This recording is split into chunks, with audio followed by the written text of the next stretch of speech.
Perjuangan rakyat Indonesia mengangkat senjata di masa kemerdekaan melawan sekutu akhir Perang Dunia Kedua. Diawali kedatangan pasukan SEAC, Southeast Asia Command. SEAC adalah pasukan sekutu dari Komando Asia Tenggara pasca Jepang menyerah. Pemimpin SEAC adalah Laksamana bernama Lord Louis Mountbatten. Lord Louis Mountbatten memerintahkan pasukannya memasuki Jakarta melalui udara dengan aksi terjun payung oleh Mayor Grand Hulk di tanggal 14 Agustus 1945. Setelah itu, SEAC membentuk pasukan keamanan yaitu AFNI, Allied Forces Netherlands East Indies, artinya pasukan gabungan Belanda Hindia Timur, pada tanggal 14 September 1945.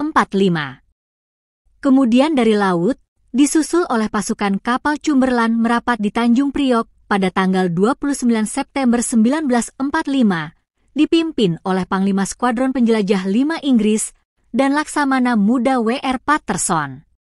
Setelah semua pasukan yang disiapkan sekutu SEAC berada di Jakarta dan menyebar di sebagian wilayah Indonesia dengan persiapan sempurna mereka untuk meyakinkan mendukung kemerdekaan Indonesia.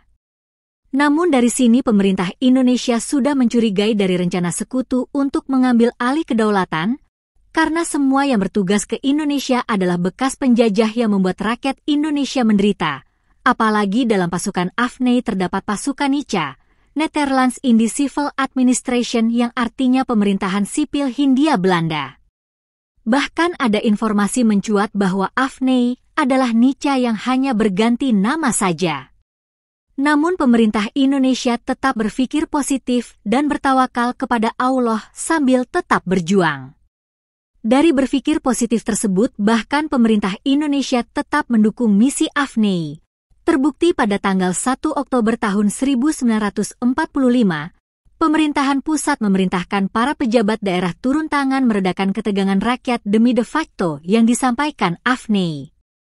Alasan Indonesia tetap mendukung AFNI karena tujuan AFNI adalah menerima penyerahan kekuasaan dari Jepang, membebaskan knil tahanan perang Jepang dan interniran sekutu, melucuti pasukan Jepang dan mengembalikan mereka ke negaranya, menjaga keamanan dan ketertiban, menciptakan perdamaian di wilayah yang diduduki Jepang, mengadili pasukan Jepang yang melakukan kejahatan perang dan membantu membangun kembali infrastruktur yang rusak selama pendudukan.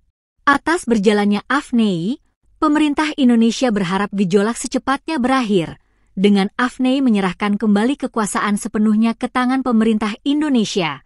Namun berjalannya waktu, untung hampir tak dapat diraih malang tak bisa ditolak, pertempuran harus terjadi, hampir-hampir saja Indonesia kembali di pangkuan penjajah.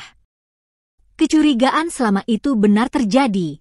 Berbagai kebohongan dan pelecehan NICA semakin jelas terhadap keutuhan NKRI, apalagi NICA malah mempersenjatai knil bekas tawanan Jepang yang seharusnya dikembalikan ke Belanda. Akhirnya gejolak rakyat mendidih, khususnya kaum pemuda di berbagai daerah tidak terbendung lagi, sehingga mereka menyatakan perlawanan mengangkat senjata hidup atau mati. Sekali merdeka tetap merdeka, lebih baik mati berkalang tanah daripada dijajah kembali dan lebih baik kita hancur lebur daripada tidak merdeka. Pertempuran di Indonesia terulang kembali silih berganti di berbagai daerah, di antaranya Pertempuran Medan Area, Pertempuran Ambarawa, Pertempuran Surabaya, Pertempuran Merah Putih Manado, Pertempuran Bandung Lautan Api, Pertempuran Semarang, Pertempuran Palembang, dan banyak lagi.